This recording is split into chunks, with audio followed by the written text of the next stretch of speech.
മലയാളികൾക്ക് എം.ജി. ശ്രീകുമാർ എന്ന ഗായകനെ പരിചയപ്പെടുത്തേണ്ട ആവശ്യമില്ല.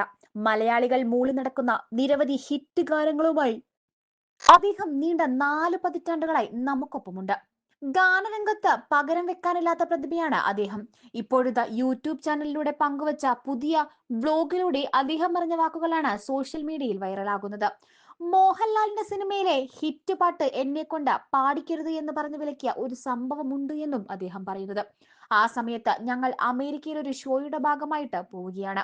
അവിടെ ചെന്ന് ഭക്ഷണം കഴിച്ചുകൊണ്ടിരുന്നപ്പോൾ മണിയൻ പിള്ളരാജു എന്നെ വിളിച്ചിട്ട് പറഞ്ഞു, ശ്രീകുട്ട, എനിക്കൊരു വാശിയുണ്ട്. ഇതിനകത്ത് ഓട്ടോറിക്ഷയെ കുറിച്ച് ഒരു പാട്ടുണ്ട്. അത് ശ്രീകുട്ടനെ കൊണ്ട് തന്നെ ഞാൻ പഠിക്കുമെന്ന്. ശ്രീകുട്ടനെ കൊണ്ട് പാടിക്കരുതെന്ന് അയാൾ പറഞ്ഞെങ്കിൽ ഞാൻ അങ്ങനെ തന്നെ ചെയ്യുമെന്നായി മണിയൻ പിള്ളരാജു.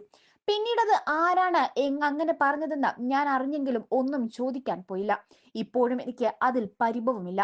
കാരണം എനിക്ക് കിട്ടേണ്ടത് എനിക്ക് തന്നെ കിട്ടും. ദാസേട്ടന് കിട്ടേണ്ടത് ദാസേട്ടനും ജയേട്ടന് കിട്ടേണ്ടത് ജയേട്ടനും കിട്ടും.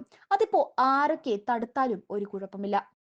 പിന്നെ ഒരു പാട്ടുകാരൻ പയ്യൻ സംഗീത മേഖലയിലും പവർ ഗ്രൂപ്പ് ഉണ്ട് എന്ന് പറയുന്നത് കേട്ടു. പവർ എന്നൊക്കെ പറയുമ്പോൾ എനിക്ക് ജിമ്മാണ് ഓർമ്മ വരുന്നത്.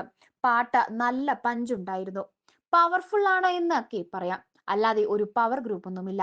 നന്നായി പാടുകയാണെങ്കിൽ സിനിമയിലും പാടാൻ സാധിക്കും. അത് ആരായാലും അവസരം ലഭിക്കും. പിന്നെ തലയിലെഴുത്ത് കൂടി വേണം. സംഗീത ലോകത്ത് പവർ ഗ്രൂപ്പ് ഒന്നുമില്ല. ദാസേട്ടനോ മറ്റാരെങ്കിലും എനിക്ക് പാടുന്നതിന് തടസ്സമായി നിന്നിട്ടില്ല. ദാസേട്ടൻ എന്റെ ഒരു പാട്ടും പാടിയിട്ടില്ല. ഞാൻ ദാസേട്ടന്റെ പാട്ടുകൾക്ക് ഒരുപാട് ട്രാക്ക് പാടിയിട്ടുണ്ട്. എന്റെ സഹോദരന്റെ പാട്ടുകൾ പോലും അങ്ങനെയായിരുന്നുവെന്നും എം.ജി. ശ്രീകുമാർ വ്യക്തമാക്കുന്നു. സഹോദരൻ എം.ജി. രാധാകൃഷ്ണന്റെ കൂടെ കച്ചേരികൾ അവതരിപ്പിച്ചുകൊണ്ടായിരുന്നു ശ്രീകുമാർ സംഗീതത്തിൽ അരങ്ങേറ്റം കുറിച്ചത്. തെന്നിന്ത്യയിലെ എല്ലാ ഭാഷകളിലും ഹിന്ദിയിലും നിന്നുമായി ഏകദേശം 35,000-ഓളം ഗാനങ്ങൾ ഇതിനോടകം തന്നെ എം.ജി. ശ്രീകുമാർ പാടിയിട്ടുണ്ട്.